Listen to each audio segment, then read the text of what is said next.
নমস্কাৰ বন্ধু বান্ধৱীসকল, মই আজি দেখিবলৈ লৈছোঁ মামছ কেয়াৰ বেবী ফুড। বহুত ভাল হয় এই মিক্স ফ্ৰুইট চেৰেলটো। মই ব্যৱহাৰ কৰি বহুত ভাল পাইছোঁ।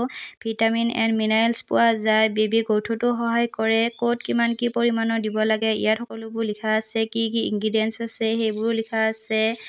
গাখীৰ আৰু পানীৰ লগতো দিব পাৰে আপোনালোকে। মই পানীৰ লগতে দিওঁ। 2 চামুচ দিওঁ। 2 চামুচ দি পেলাই 1 কাপ পানী দিওঁ। পানী দি পেলাই মিহলি কৰি মই অলপ উতলাওঁ। 5 মিনিটমান উতলাই পেলাই অলপ ডাঠ হ'বলৈ উতলি থাকিবলৈ দিওঁ। আৰু মই কেনেদৰে বনাওঁ আপোনালোকে চাই থাককচোন। এয়া মই 1 কাপ পানী দিছোঁ। পানী দি পেলাই মই উতলিবলৈ দিম।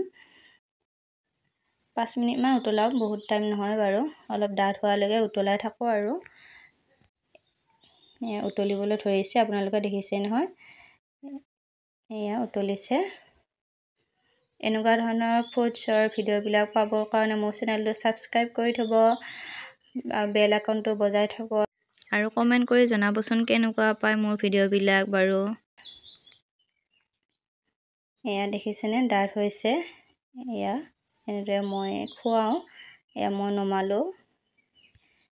এনেকুৱাকৈ ৰাখিব আৰু মই কেনেদৰে খুৱাওঁ এয়া আপোনালোকক দেখুৱালোঁ। আজিলৈ ভিডিঅ'টো ইমানখিনিয়ে। ভিডিঅ'টো ভাল লাগিলে লাইক কমেণ্ট শ্বেয়াৰ কৰিব। Thank U.